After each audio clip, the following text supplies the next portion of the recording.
بالله من الشيطان الرجيم بسم الله الرحمن الرحيم الحمد لله رب العالمين الرحمن الرحيم مالك يوم الدين إياك نعبد وإياك نستعين اهدنا الصراط المستقيم صراط الذين أنعمت عليهم غير المغضوب عليهم ولا الضالين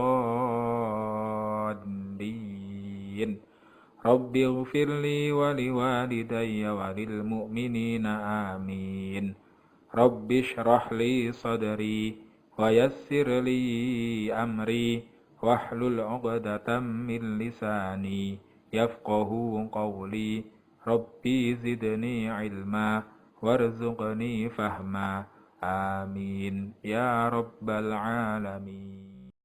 Bismillahirrahmanirrahim. Assalamualaikum warahmatullahi wabarakatuh. Anak-anak semuanya, paralel kelas 5 A, B, C, dan D.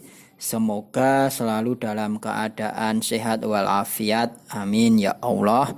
Anak-anak, hari ini kita akan belajar bersama yaitu mata pelajaran ilmu pengetahuan sosial dengan materi penyebab terjadinya penjajahan di Indonesia.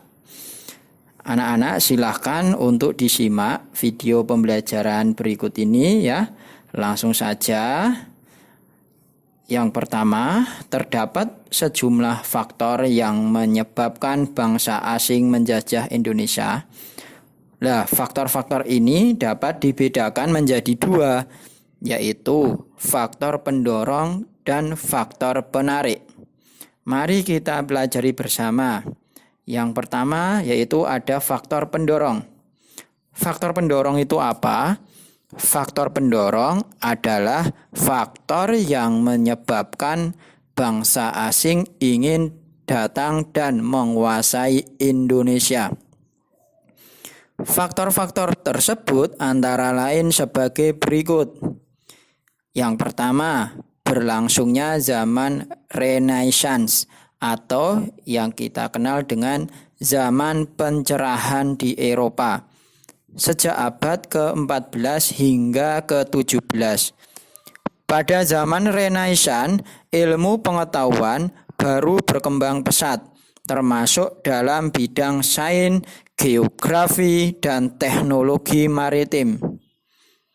Yang kedua, berkembangnya teori heliosentris dari Nicolaus Copernicus dan didukung oleh Galileo Galilei. Teori heliosentris menyatakan bahwa bumi berbentuk bulat seperti bola. Nah, ini anak-anak gambar dari Nicolaus Copernicus merupakan penemu teori heliosentris. Ini fotonya ya. Selanjutnya, yang ketiga, jatuhnya kota Konstantinopel ke tangan Ottoman tahun 1453. Konstantinopel yang berada di Laut Tengah dulunya adalah pusat pemerintahan Romawi Timur. Laut Tengah menjadi pusat perdagangan antara bangsa Barat Eropa dengan bangsa Timur.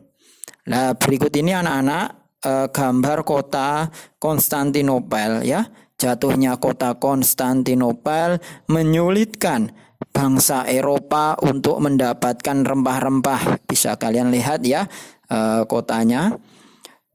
Yang terakhir, yang keempat, semangat bangsa Eropa untuk mewujudkan misi Gold, Glory, Gospel atau yang kita singkat dengan sebutan 3G. G yang pertama, gold. Berarti apa? Emas. Artinya adalah ambisi untuk mencari kekayaan bagi bangsa Eropa di dunia baru. G yang kedua adalah glory. Artinya mencari kemuliaan dalam bidang sosial dan politik. Salah satu caranya melalui penaklukan wilayah baru. G yang ketiga adalah gospel, adalah misi untuk menyebarkan ajaran Nasrani ke dunia baru. Itu adalah penjelasan dari faktor yang pertama tadi yang kita sebut dengan faktor pendorong. Selanjutnya akan Ustadz jelaskan yang kedua adalah faktor penarik. Faktor penarik itu apa, anak-anak?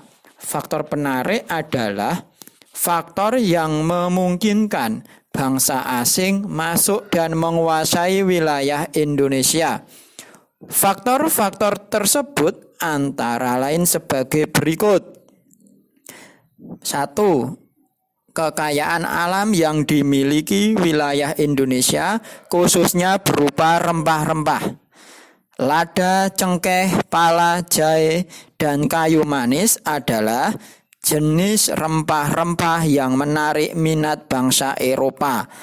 Nah, anak-anak bisa melihat ini adalah gambar rempah-rempah, ada lada, cengkeh, pala, jahe, dan kayu manis adalah jenis rempah-rempah yang menarik minat bangsa Eropa. Mungkin di rumah ibu kalian, bunda kalian memiliki rempah-rempah untuk memasak ya di dapur. Nanti kalian semuanya bisa mengamatinya. Ya. Kita lanjutkan. Selanjutnya, yang kedua dari faktor penarik tadi adalah terbukanya hubungan perdagangan. Letak wilayah Indonesia yang strategis sangat mendukung untuk dijadikan pusat perdagangan internasional. Ya. Nah, bisa anak-anak lihat di sini ada gambar pelabuhan Sunda Kelapa menjadi tempat yang pertama kali Portugis datangi di Pulau Jawa, yaitu dia dulu mendarat di pelabuhan Sunda Kelapa. Ya, itu. Yang ketiga, masih kurangnya rasa persatuan dan kesatuan. Pada masa lalu, wilayah Indonesia secara umum masih disebut Nusantara. Nusantara terdiri dari banyak kerajaan yang masing-masing masih bercorak kedaerahan. Akibatnya, bangsa asing dapat mengadu domba antara satu daerah dan daerah lain dengan mudah. Perpecahan antar daerah yang terjadi menguntungkan penjajah sehingga dapat menguasai Indonesia. Anak-anak bisa memperhatikan gambar peta ini ya, peta pada masa penjajahan bangsa Eropa. Ini adalah Kepulauan Maluku dijuluki dengan Kepulauan Rempah. Kenapa dijuluki Kepulauan Rempah? Karena Pulau Maluku ini banyak rempah-rempah. Nah, itu anak-anakku semua, para kelas 5 A, B, C, dan D yang soleh dan soleha, yang dirahmati oleh Allah Subhanahu wa Ta'ala. Sekian dulu dari Ustadz Arifin untuk video pembelajaran IPS Ilmu Pengetahuan Sosial dengan materi penyebab terjadinya penjajahan di Indonesia. Semoga bermanfaat untuk anak-anak semuanya ya. Jangan lupa selalu belajar yang rajin dan beribadah.